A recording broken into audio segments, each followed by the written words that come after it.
옆에 계시는 분과 사랑의 인사 나누시겠습니다.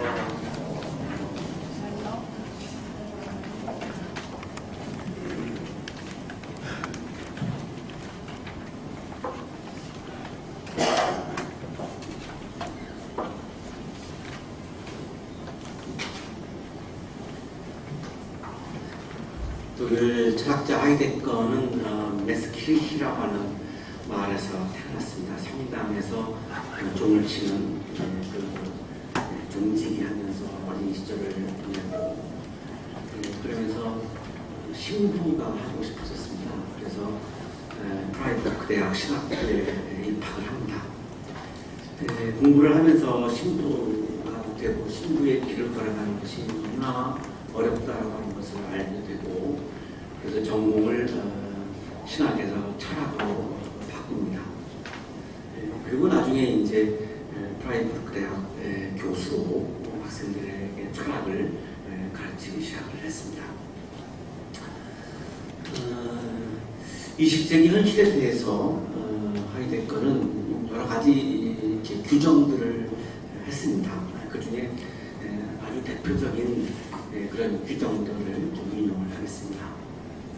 세계의 황폐와 신들의 사라짐. 20세기는 신들이 사라졌다.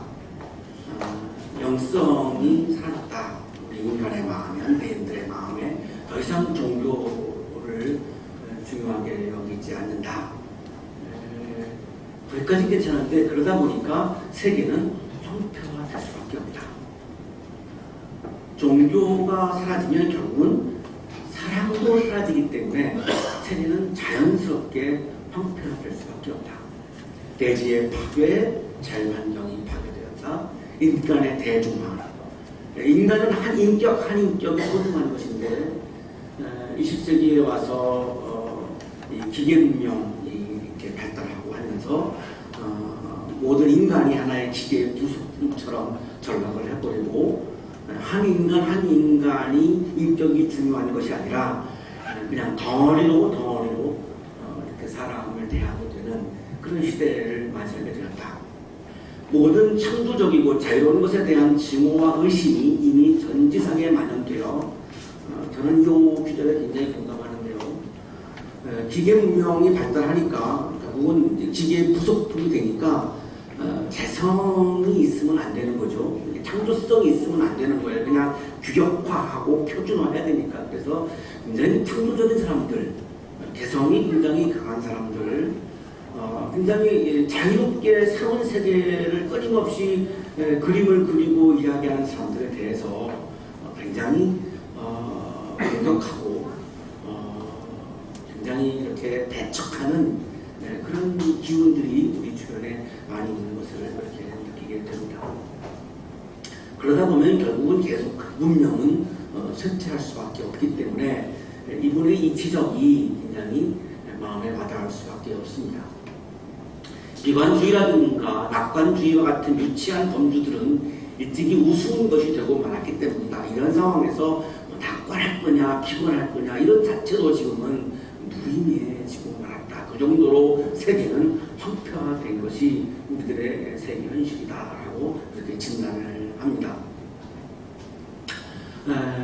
20세기를 하이데거는 과학기술 시대라고 규정을 합니다.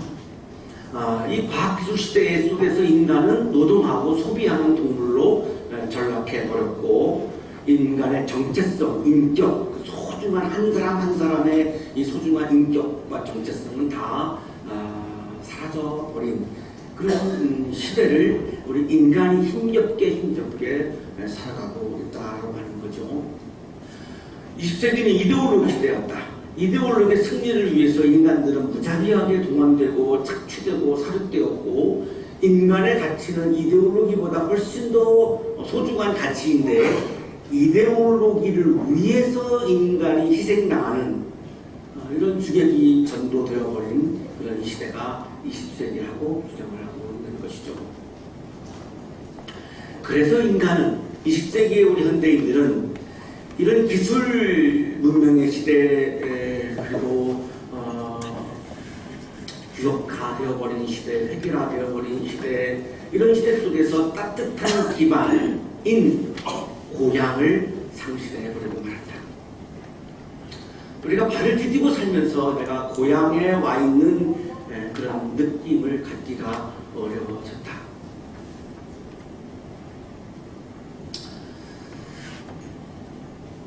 제가 고향이 제주도 서귀포세요. 우리 교회 오기 직전에 서귀포 감리교회 부흥회를 하러 갔어요. 고향에서 부흥회하는 건 처음이었어요. 갔는데 이제 서귀포 마을 주민들이 많이 와서 서귀포 교인들만 온 게 아니라 시골을 부흥회하면 그냥 온 도시 사람들이 다 오니까 이렇게 왔는데 첫날 첫째 시간에 딱 시작을 하는데 생각하지도 않았던 멘트였는데 그냥 나왔는데 고향 어르신 여러분, 제가 56년 만에 제가 2살 때 떠나서 56년 만에 고향에 왔습니다. 제가 타향에서 살면서 얼마나 치였는지 아세요? 정말 힘들었습니다. 근데 오늘 제가 고향에 왔는데 참 푸근하네요. 제가 목회하는 교회에서 제가 실수하면 꼬투리 잡힙니다. 그거 갖고 또 막 공격합니다. 근데 이번 부흥회 동안 제가 실수해도 여러분들은 저를 공격 안 할 거잖아요. 그냥 봐줄 거잖아요. 그냥 고향 사람이니까. 그런 게 느껴져서 너무 따뜻하네요. 이게 첫 멘트였어요. 끝났는데 제가 2살 때 저를 본 할머니가 계시더라고요. 저를 안고 네가 천진이냐 아이고 이러면서 그런 경험이 있는데요. 따뜻한 그런 고향의 느낌을 우리가 갖고 싶은 거죠. 교회에 가서도 가정에서도 직장에서도. 그런데 하이데거는 그것이 어려워졌다는 거예요. 그래서 하이데거는 들길을 걸으라고 강조해요. 들길을 걸으라고. 들길을 걸으면 들길에 소리가 있다. 그 들길의 소리에 귀를 기울이면 잃어버린 고향을 회복할 수 있다. 알쏭달쏭하지만 그런 이야기를 하면서 이분이 들길이라고 하는 글을 썼습니다. 수수께끼들이 몰려들어 어떠한 출구도 보이지 않을 때 들길이 도와주었다. 들길은 넓게 펼쳐진 거친 들판을 통과하는 구불구불한 좁은 길 위에서 조용히 발길을 인도했기 때문이다. 지금 보시는 사진이 하이데거가 실제로 걸었던 그 들길입니다. 글을 읽든 홀로 사색을 하든 사유하는 자는 항상 들길이 들판을 통과하면서 이어지는 좁은 길 위에서 걸었다. 들길이 아침 일찍 풀을 내려가는 자의 발걸음에 항상 가까이 있었다. 그는 들길을 걸으며 소리를 들으며 철학을 썼어요. 모든 작품들을 들길을 걸으면서 들길의 소리를 따라서 자기의 작품을 썼다라고 그렇게 고백을 합니다. 이 들길의 소리가 아직도 좀 알쏭달쏭한데 계속 묵상을 하다가 한 노래 가사에서 신마리를 찾았습니다. 양희은 씨가 불렀던 들길 따라서라고 하는 노래인데, 들길 따라서 나 홀로 걷고 싶어. 예수는 끊임없이 들길을 걸으셨습니다. 그런데 홀로 걷고 싶었습니다. 외톨이가 아니고 이 장면은 고독입니다. 다른 사람과 소통이 되지 않아서 나 혼자 있는 것은 외톨이입니다. 내가 하나님의 음성을 들으려고, 내가 하나님의 소리를 들으려고, 내가 하나님을 깊이 만나기 위해서 혼자 있는 것은 고독입니다. 겟세마네 동산에 혼자서 기도하셨던 예수님은 외톨이가 아니고 그것은 고독입니다. 위대한 사람들이 골방에 앉아서 어렵고 힘든 위대한 결단들을 내리는 그 장면들이 바로 고독입니다. 외톨이는 아니죠. 예수는 하나님 나라의 소리를 듣고 싶고, 하늘의 소리를 듣고 싶고, 하나님을 만나고 싶고, 하나님의 소리를 듣고 싶고, 그래서 지금 들길을 홀로 걷고 싶은 거죠. 왜냐하면 작은 가슴에 고운 꿈 새기며 청년 예수의 가슴 속에는 하나님 나라를 향한 꿈을 품고 있었습니다. 나는 한 마리 파랑새 되어 그 하나님의 나라를 경험하고 하나님의 나라를 들어가려니까 하늘을 날고 싶은 거예요. 새처럼. 하늘을 벌벌 날고 싶은 거예요.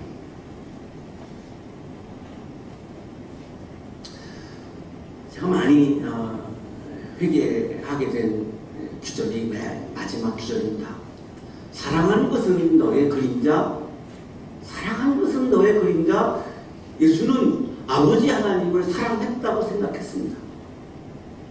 그래서 자꾸만 돌아보니까 그것은 내가 하나님을 사랑하는 것이 아니었고 내 욕망이 투영된 하나님의 그림자를 사랑하는 것을 알게 되었어요. 그거를 회개합니다. 그 회개하는 장면이 내 뜻대로 마옵시고 아버지의 원대로 하옵소서라고 하는 겟세마네 동산의 기도예요. 내 뜻을 투영해서 내 욕망을 투영해서 내가 그려놓은 내가 이미 좋아해 놓은 하나님을 사랑했지 내가 정말 하나님을 사랑한 것이 아니었습니다 라고 하는 고백이죠. 그 회개의 과정을 거쳐서 청년 예수는 사랑에 이르릅니다. 지금은 사라진 사랑의 그림자, 그 그림자들을 걷어냈습니다. 내 욕망에 투영된 하나님의 그림자를 걷어내고 하나님을 진심으로 사랑하게 된 거죠. 그것을 들길을 걸으면서 그 하나님의 소리를 들으면서 이루어진 영적인 사건인 거죠. 오늘 성서일과는 이 들길 따라서에 나오는 말씀들을 그대로 우리에게 말씀하고 있습니다. 예수께서 하늘에 올라가실 날이 다 되었습니다. 승천이라고 부르죠. 아나 램프세우스 승천이라고 합니다. 자, 승천을 앞두고 예수님께서는 예루살렘에 가려고 마음을 굳히셨습니다. 현재는 갈릴리입니다. 갈릴리로부터 예루살렘으로의 여행을 시작하신 거죠. 자, 청년 예수는 현실에 안주하지 않았습니다. 여기가 좋사오니 현실에 전혀 안주하지 않았습니다. 끊임없이 새로운 세계를 바라보았고 끊임없이 새로운 세계를 도전하였고 끊임없이 새로운 세계를 향해서 걸어가셨습니다. 노마드죠. 노마드입니다. 왜 그랬을까요? 그냥 편안하게 현실에 안주할 수도 있고 그냥 편안하게 지금 내가 살고 있는 마을에 안주할 수도 있는데 왜 끊임없이 청년 예수는 끊임없이 새로운 길을 계속해서 걸어갔을까요? 그것이 바로 들길을 걷는 예수의 모습입니다. 이거를 해야 될 거가 들길을 걸으라고 하는 게 아닙니다. 들길을 걷지 아니하면 현실에 안주하면 우리는 하나님의 소리를 들을 수 없기 때문이죠. 왜? 나의 세계가 너무나 고착되기 때문입니다. 들길을 걸으시면서 하나님 나라에 대한 소리를 들으시고 하나님의 나라를 끊임없이 꿈꾸신 거죠.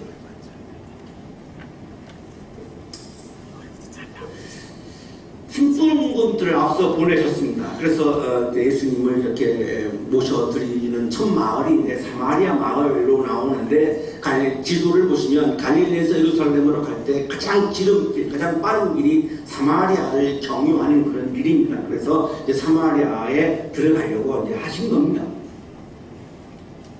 문제는 사마리아 사람들이 예수를 맞아들이지 않습니다. 거부합니다. 여기 통과하지 말라는 겁니다. 에덱산토 거부한 거죠. 청년 예수의 3년 동안 공생의 삶은 끊임없이 계속해서 거절당하신 삶이지 환영받은 삶이 아니었습니다. 일상이었습니다. 우리가 살면서 끊임없이 거절당하며 환영받지 못하며 삽니다. 당연한 거죠. 일상인 겁니다. 예수님도 그랬는데 진리 자체인 예수님도 그랬는데 내가 어떻게 거절당하지 않겠습니까? 진리이신 예수도 거절당했는데 내가 조금 옳다 할지라도 내가 좀 고상하다 할지라도 내가 좀 진리에 속해 있다 할지라도 거절당하는 것은 너무나 당연한 것이죠. 특히 우리 청년들 거절당하는 것은 너무나 당연한 겁니다. 일상입니다. 자기 비하할 이유도 없고 마음 아파할 이유도 없습니다. 예수님도 그랬습니까? 왜 거절했을까요? 사마리아 사람들은 이방적 정착자와 북부 이스라엘 사람들이 북왕국의 이제 후손들인데요. 이 사람들의 혼혈 후손들이 사마리아 사람들이어서 순종주의를 강조하는 유대인들은 사마리아 사람들을 대와 대주로 취급을 합니다. 굉장한 인종차별을 했습니다. 그러니까 유대인 예수가 반갑지 않습니다. 전혀 반갑지 않습니다. 어쨌든 유대인이니까요. 영생에 들어가지 못할 사람으로 정죄했던 것이 사마리아 사람들의 유대인들을 향한 마음이었습니다. 자, 그런데 예수가 자기들도 성전을 거리심산에 만들어 놓았는데 거기에는 들어가지도 않고 찾아도 보지 않고 곧바로 예루살렘 성전으로 가는 그 모습 속에서 지역을 차별하고 인종을 차별하는 그런 모멸감을 느꼈던 거죠. 그래서 환영하고 싶지 않은 거죠. 나의 마음에, 저의 생각이 가득 차 있으면 저도 예수를 거절하게 됩니다. 저의 마음속에 저의 가치관으로 가득 차 있으면 저도 예수를 거절할 수밖에 없어요. 그 사마리아 사람들이 예수를 거절했던 것은 자기들의 생각, 자기들의 가치관, 자기들의 이념을, 신념, 자기들의 신앙까지도 가득 차 있었기 때문에 예수를 받아들일 수 없었던 것처럼 저도 저의 생각과 저의 신앙과 저의 신념으로 저의 마음을 가득 채우면 예수를 받아들일 공간이 없습니다. 거절할 수밖에 없는 거죠. 또 하나는 나의 욕망이 투영된 예수의 그림자를 붙잡으면 저도 예수를 거절할 수밖에 없어요. 가짜 예수니까요. 내가 만든 이미지화한 예수이기 때문에 진짜 예수는 거절할 수밖에 없어요. 내 욕망을 투영할 수 없기 때문에 거절해요. 자, 그 상황에서 야고보와 요한이 이것을 보고 말하는데요. 야고보는 미국 사람들은 제임스라고 그러고 스페인 사람들은 산티아고라고 그러죠. 꼭 한번 가보고 죽기 전에 가보고 싶은 곳이 하나 있다면 그 산티아고 그 길, 야고보 제자가 순교하기 직전에 걸었던 길인데요. 꼭 정말 가보고 싶은 그런 길인데 그 야고보와 요한이 이 상황을 보면서 말합니다. 주님, 하늘에서 불이 내려와 그들을 태워버리라고 우리가 명령하면 어떻겠습니까? 와, 무섭죠? 무시무시합니다.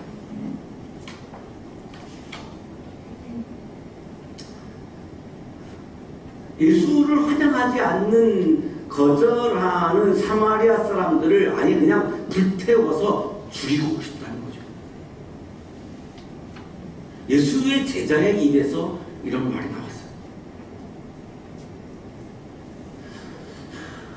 성서학자 김국중 교수의 주석인데요. 어쩌면 그들의 이 말은 당시 모든 유대인들의 사마리아인들에 대해 갖고 있었던 자연적 감정을 대변하는 말이었을 것이기 때문이다. 유대인들의 마음속에는 거의 이런 마음을 품었을 것이라고 그렇게 주석을 합니다.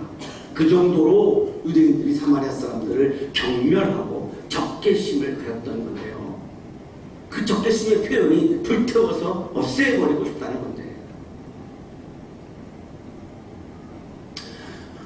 저도 저의 오름에 가득 차 있으면 저하고 다른 사람에 대해서 이렇게 적개심을 가질 수 있는 거죠. 이 제자들과 다를 바가 없다고 생각을 합니다. 그 이야기를 듣고 예수님이 꾸짖습니다. 에피티메센, 예수님이 사탄들을 막 꾸짖을 때 썼던 용어가 에피티메센인데, 사탄에게 하는 것처럼 지금 예수님이 자기 제자 두 사람에게 지금 사탄을 꾸짖듯이 지금 막 얘기합니다. 사탄이라는 겁니다. 제자들에게 예수를 거절하는 사람들을 없앨 권한이 없죠. 제자들에게 예수를 거절한다고 해서 그 사람들을 정죄할 권한이 제자들에게 없죠. 그런데 없애버릴까요? 라고 이야기하고 그런 마음을 갖고 있는 제자들에게 예수는 제자들의 사마리아인들에 대한 적개심을 사탄적인 것으로 보고 꾸짖었습니다. 라고 김덕중 교수는 주석을 합니다. 사람을 향해서 적개심을 가진다라고 하는 것은 사탄적인 거라고 얘기하는 거죠. 예수님의 마음이 그런 거죠. 사탄에 대해서는 우리가 꾸짖어야 되지만 산에 대해서는 적개심을 가져야 되지만 사람에 대해서는 적개심을 갖는다면 그 적개심을 가진 마음이 벌써 이미 사탄적이라고 얘기하시는 거죠. 자, 그때 예수님은 다른 마을로 가십니다. 감동이죠. 길이 막혀도 청년 예수는 들길을 계속 걸으십니다. 가던 길을 계속 갑니다. 고집이 아니라 믿음입니다. 꿈을 향한 행진, 하나님 나라를 향한 순례입니다. 우리 청년들 길이 막히죠. 길이 막힙니다. 길이 막힌다고 포기하면 참 비겁한 사람이죠. 길이 막혀도 내가 해야 할 일을 계속하고 내가 가야 할 길을 가야 하는 거죠. 그것이 청년입니다. 크게 비겁하게 주저앉지 마시고 힘들면 힘들수록 더 일어나서 가야죠. 움직여야죠. 가야죠. 그것이 청년 예수가 오늘날 대한민국의 청년들에게 보여주셨던 모범입니다. 자, 걷고 있는데 어떤 사람이 예수님께 말했습니다. 나는 선생님이 가시는 곳이라면 어딘지 따라가겠습니다. 자원에서 예수의 제자가 되겠다고 지금 나타난 사람. 자원에서 제자가 되겠다는 거예요. 아폴로데소, 내가 제자가 되겠다라고 하는 의미입니다. 스스로 자원에서 제자가 되겠다라고 하는 사람에게 예수님이 이렇게 말씀하십니다. 여우도 굴이 있고 하늘을 나는 새도 보금자리가 있으나 인자는 머리 둘 곳이 없다. 예수와 함께 들길을 걸으며 하나님 나라를 꿈꾸며 하나님 나라를 향해서 걸어가는 길은 머리 둘 곳이 없을 정도로 험한 길이다. 쉬운 길이 아니다. 평탄한 길이 아니다. 지금 이런 의미입니다. 제자가 되겠다라고 하는 사람에게 내 제자로서 걸어가는 길은 쉬운 게 아니고 굉장히 험한 길이냐 라고 얘기하시는 거죠. 지난 주일날 우리가 교회에 속한 사람과 그리스도께 속한 사람을 구분했는데요. 교회에 속하는 것은 그리 어렵지 않다라고 볼 수 있어요. 그러나 그리스도께 속한다라고 하는 것은 정말 어려운 거죠. 예수의 제자에 속한다라고 하는 것도 매우 어렵습니다. 쉽지 않습니다. 왜? 나의 세계를 깨야 되기 때문에, 나의 고집을 깨야 되기 때문에, 내 마음을 깨야 되기 때문에 이것이 정말 어렵습니다. 쉽지 않습니다. 그거를 지금 얘기하시는 거죠. 험한 길이다. 청년 예수는 3년 내내 험한 길을 걸으신 거죠. 왜? 하나님 나라를 향해서 가는 길은 험한 길이지 평탄한 길이 아니었으니까. 험한 길은 일상입니다. 우리 청년들이 걸어가는 길은 험한 길이어야 되고요. 험한 길입니다. 이거를 편안한 길로 바꿀 수 없습니다. 편안한 길이면 이미 청년이 걸어가는 길도 아닙니다. 험한 길 그냥 당연하다고 생각하고 그 험한 길을 가면 되죠. 험하다고 못 갈 건 없거든요. 험해도 그냥 가면 되거든요. 자, 그리고 두 번째 만나는 사람.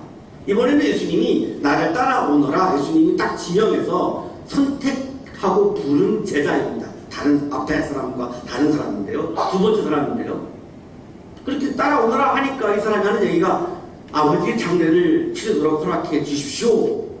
자, 아버지의 장례를 치르는 건 매우 중요한 일이죠. 굉장히 중요한 일이죠. 거기다 대고 예수님이 하시는 말씀이 죽은 사람들을 장사하는 일은 죽은 사람들에게 맡겨두고 너는 가서 하나님 나라를 전파해라. 아마도 아버지 장례를 그냥 하지 말아라 이런 의미는 아니라고 생각을 합니다. 예수님이 강조하시는 것은 장례를 치르는 것보다 예수의 제자가 가장 최우선적으로 해야 하는 사역은, 사명은, 해야 하는 일은 하나님 나라를 전파하는 것이다. 이렇게 말씀하신 거죠. 아멘. 오늘 말씀에 저는 60절의 핵심적인 말씀이라고 생각하는데요. 예수의 제자들이 해야 하는 일은 뭐냐? 하나님 나라를 전파하는 거다. 영혼을 구원하는 것이 아니고, 우리가 죽은 다음에 영혼이 구원받는 거, 그거를 지금 지나들 보고 하라고 한 게 아니고, 예수님은 현장에서 끊임없이 병자들을 고치는 몸을 구원하는 일을 하셨죠. 전 존재를 구원하셨지 영혼만 구원하시지는 않았어요. 영혼 구원하라고 제자들에게 사명을 주신 적이 없고요. 오늘 이 60절이 정말 중요한 본문인데 예수님은 제자들에게 이것을 해라 라고 말씀하셨는데 그게 뭐냐면 영혼 구원이 아니고 하나님 나라를 전파하라고 말씀하신 겁니다.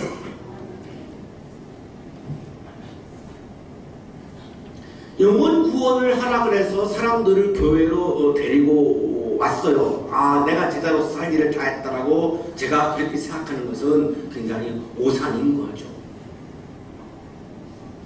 영혼을 구원하기 위해서 사람들을 교회로 데려오라고 저한테 명령하지 않으셨고 저한테 하나님이 예수님이 명령하신 것은 지금 여기에 하나님의 나라를 확장해 가는 전파한다라고 할 것은 확장이죠. 지금 여기에 네가 살고 있는 네가 지금 살고 있는 호흡하고 있는 그 공간에서 지금 당장 긴박하게 하나님의 나라를 이루고 하나님의 나라를 확장하는 일을 해라. 그래야 네가 나의 제자다. 이렇게 말씀하신 거예요.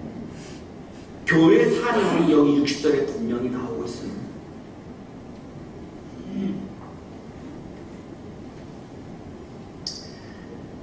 장례는 죽음을 향하고 있는 일이고 하나님 나라는 생명을 향하고 있는 일인데 죽음이 중요한 것이 아니라 생명이 중요하다라고 강조하신 거죠. 이 본문을 더 명확하게 하기 위해서 메시지 성경 번역을 인용하겠습니다. 중요한 일이 먼저다. 내 본문은 삶이지 죽음이 아니다. 장례가 아니고 하나님 나라가 죽음이 아니고 삶이다. 죽은 다음에 영혼이 구원받는 게 아니라 지금 살아있는 이 현장에서 지금 내가 정말 하나님 나라의 기쁨을 누리며 사는 게 중요한 거다. 이거는 굉장히 긴박한 일이다. 그러니 왜? 많은 사람들이 이거를 상실하고 살고 있기 때문에 고향을 상실하고 삶을 상실하고 인간성을 상실하고 살고 있기 때문에 긴박하다. 여유있게 나중에 죽은 다음에 그런 여유가 없다. 지금 얼마나 힘들게 살고 있는데 사람들이 지금 당장 긴박하게 하나님의 나라가 도래해서 이 사람들이 정말 기쁘게 살아야지. 병도 고침받고 가난도 벗어나고 사람답게 살아야지. 어떻게 여유있게 지금 사람들이 아파서 막 죽어가는데 나중에 죽은 다음에 그렇게 어떻게 나머지로 생각할 수 있느냐. 삶 긴박하다. 하나님 나라를 알거라. 이런 겁니다.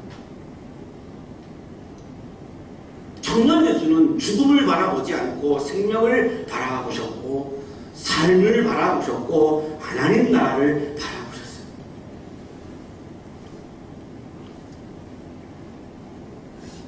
우리 청년들이 자꾸 내 나라를 바라보면 힘들어져요. 그러나 하나님의 나라를 바라보면 그 힘든 것을 이길 수가 있어요.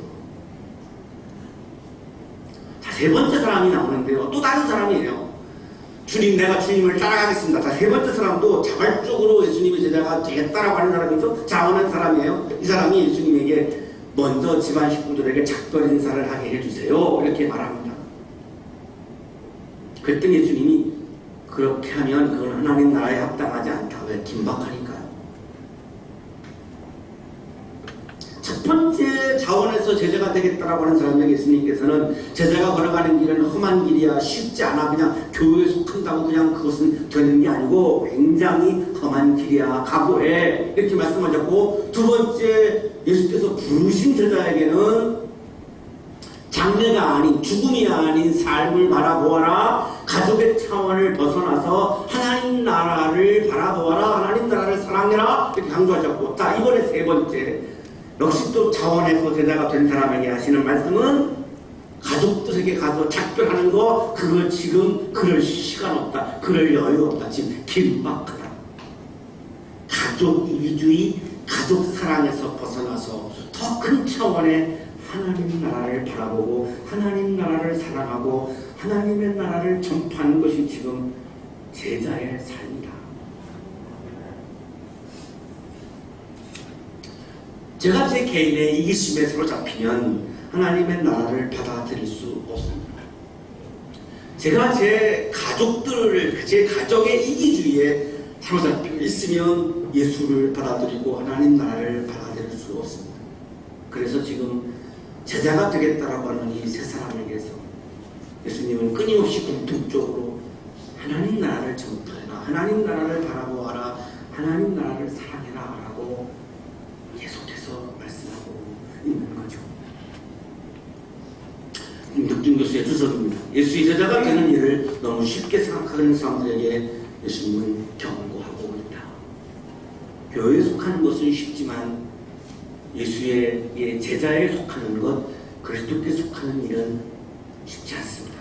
엄청난 영적인 노력이 없이는 저절로 이루어지지 않습니다. 그것은 나의 세계, 나의 이기주의를 깨지 않고서는 그리스도께 속할 수 없고 예수의 제자에게 속할 수 없습니다.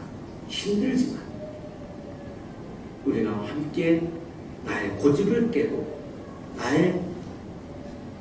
나만을 위한 이기적인 세계를 깨고 내가 숨쉬고 있는 그곳에서 어떻게 하면 하나님의 나라를 이루는 제자의 삶을 살아갈 것인가를 끊임없이 고민하면서 들길을 걸으며 예수와 함께 하나님 나라를 꿈꾸며 하나님 나라의 소리를 들으며 그 하나님 나라의 소리를 내 마음에 채워서 어느 순간 나도 모르게 나를 깨고 하나님의 나라에 들어가서 하나님 나라의 기쁨을 누리며 살게 되는 여러분들의 신앙생활이 되시기를 주님의 이름으로 축복합니다. 거룩하신 주님,